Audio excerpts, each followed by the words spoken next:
Acabou a luz, achei que... O Néctar da Devoção, capítulo 8, Ofensas a serem evitadas. Na literatura védica suplementar, há a seguinte lista de 32 ofensas com relação ao serviço ao Senhor. Não se deve entrar no templo da deidade em um carro ou em um palanquim ou com sapatos nos pés. Não se deve deixar de comemorar os diversos festivais para o prazer da Suprema Personalidade de Deus, tais como o Jamastami e o Hatrayata e etc. Não se deve evitar de prostrar-se perante a deidade. Após comer, não se deve entrar no templo para adorar o Senhor sem ter lavado as mãos e os pés. Não se deve entrar no templo em um estado contaminado. Segundo a escritura védica, quando morre uma pessoa na família, toda a família fica contaminada por algum tempo, conforme o seu status. Por exemplo, se a família é brahmana, o período de contaminação é de 12 dias. Para os kshatriyas e vaishyas, o período é de 15 dias. E para os shudras, 30 dias. Não se deve prestar reverências com apenas uma das mãos. Não se deve circunambular em frente a Shri Krishna. O processo de circunambulação do templo é que se deve começar a circunambular o templo a partir do lado direito, segundo o ponto de vista da deidade, e dar a volta. Deve-se executar tal circunambulação fora da estrutura do templo, ao menos 3 vezes ao dia. Não se deve estender as pernas diante da deidade. Não se deve ser não se deve se sentar perante a deidade, segurando os tornozelos, os cotovelos ou os joelhos, com as mãos. Não se deve deitar em frente à deidade de Krishna. Não se deve aceitar praçada diante da deidade. Jamais se deve falar mentiras perante a deidade. E não se deve conversar em voz muito alta diante da deidade. Não se deve conversar com outras pessoas perante a deidade. Não se deve chorar ou gemer diante da deidade. Não se deve discutir nem brigar perante a deidade. Não se deve punir alguém diante da deidade. Não se deve dar caridade e a pendentes em frente à deidade. Não se deve falar muito rudemente com outros perante a deidade. Não se deve usar mantas de pele diante da deidade. E não se deve elogiar ou louvar alguma outra pessoa em frente à deidade. Não se deve dizer palavras chulas perante a deidade. Não se deve expelir gases diante da deidade. Não se deve deixar de adorar a deidade de acordo com os recursos pessoais. No Bhagavad Gita, declara-se que o Senhor se satisfaz mesmo que um devoto lhe ofereça uma folha ou um pouco de água. Esta fórmula prescrita pelo Senhor é universalmente aplicável e até mesmo os mais pobres dos homens. É aplicável até mesmo aos mais pobres dos homens. Isso, contudo, não significa que algum possuidor de recursos suficientes para adorar o Senhor primorosamente deva também adotar esse método e tentar satisfazer o Senhor oferecendo-lhe apenas água e uma folha. Caso tenha recursos suficientes, deverá oferecer belas decorações, boas flores, boa comida e comemorar todas as cerimônias.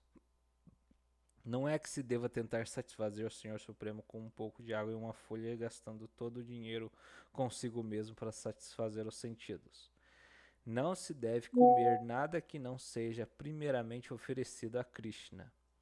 Não se deve deixar de oferecer frutas frescas e cereais a Krishna, conforme a estação. Depois de preparado, nenhum alimento deve ser oferecido a alguém a menos que tenha sido oferecido primeiramente à deidade. Não se deve se sentar de costas para a deidade. Não se deve oferecer reverências ao mestre espiritual silenciosamente, ou, em outras palavras, enquanto se oferecem reverências, deve-se recitar em voz alta as orações ao mestre espiritual. Na presença do mestre espiritual, não se deve deixar de lhe oferecer algum louvor. Uma pessoa não deve louvar a si mesma perante o mestre espiritual.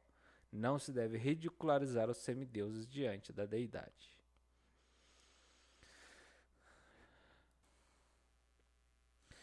Esta lista possui 32 ofensas.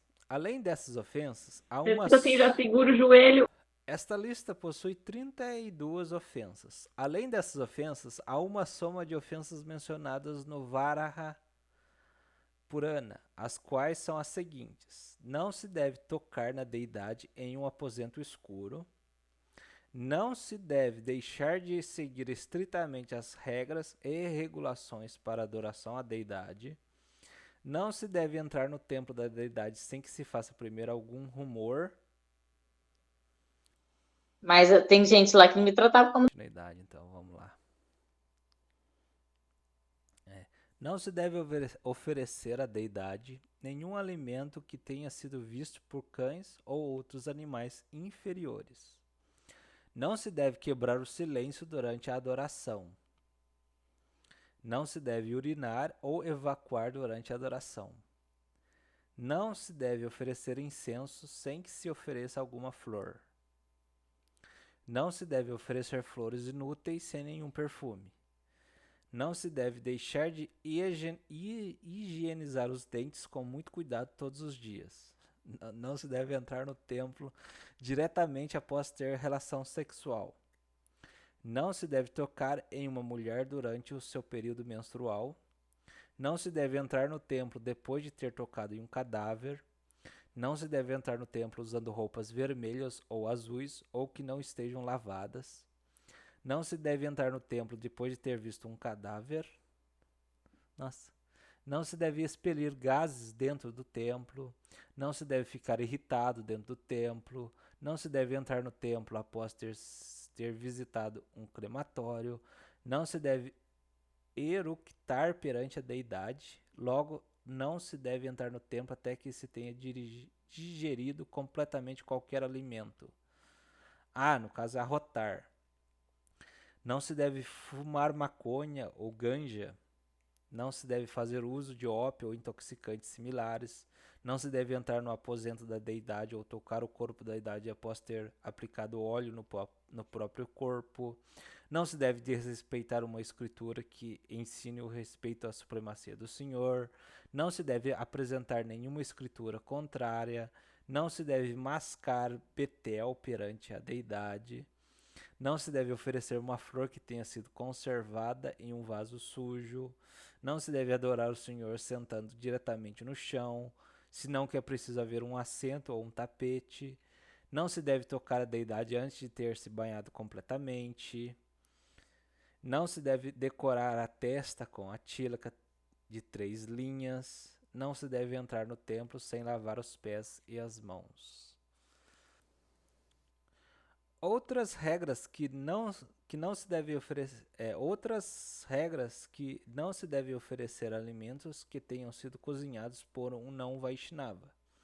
Não se deve adorar a deidade perante um não devoto. Não se deve adorar o Senhor enquanto se vê um não devoto. Deve-se dar início à adoração aos semideuses Ganapati, o qual afasta todos os obstáculos na execução do serviço devocional. No Brahma Samhita declara-se que Ganapati adora os pés de lótus do Senhor Nrsimhadeva, em razão do que se tornou auspicioso aos devotos por afastar todos os obstáculos. Devido a isso, todos os devotos devem adorar Ganapati. Não se devem banhar as deidades com água que tenha sido tocada pelas unhas ou pelos dedos. Um devoto suado não deve adorar a deidade. Da mesma forma, há muitas outras proibições, como por exemplo a proibição de que não se deve pisar ou passar por cima das flores oferecidas às deidades, ou a proibição de que não se deve fazer um voto em nome de Deus. Todas essas são diferentes espécies de ofensas concernentes à execução do serviço devocional, a quais devemos ter cuidado de evitar. Nesse último aqui,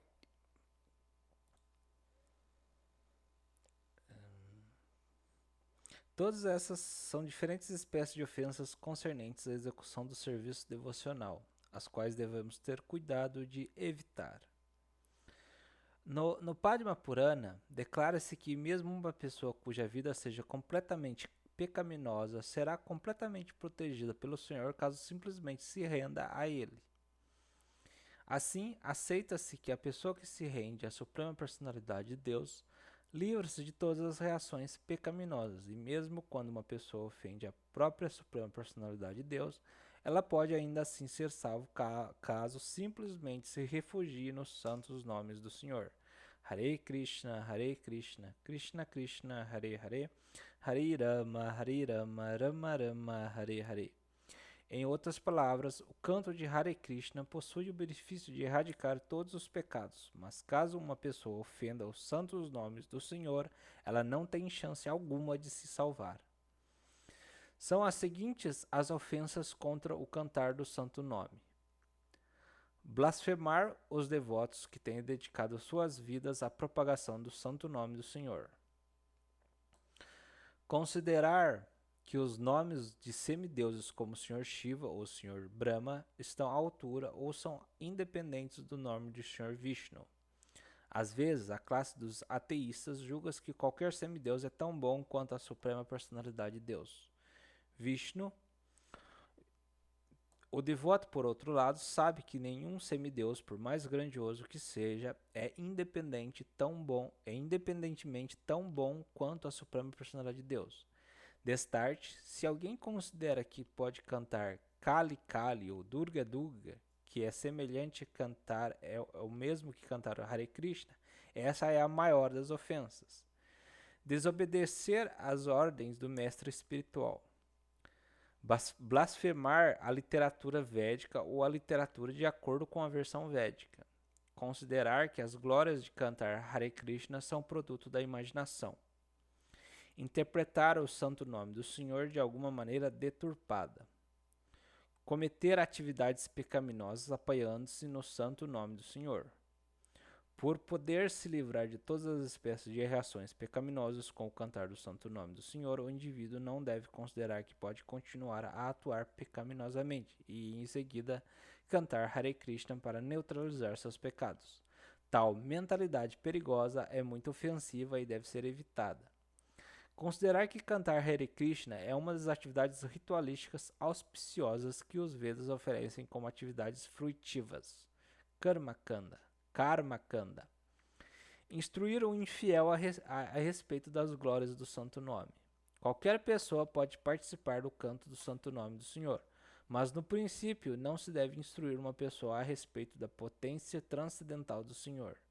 Aqueles que são demasiadamente pecaminosos não podem apreciar as glórias transcendentais do Senhor. Daí ser melhor não os instruir nesse assunto.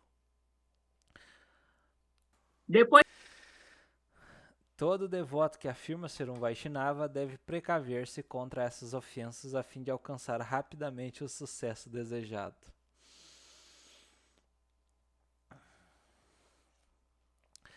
Capítulo 9. O Néctar da Devoção, capítulo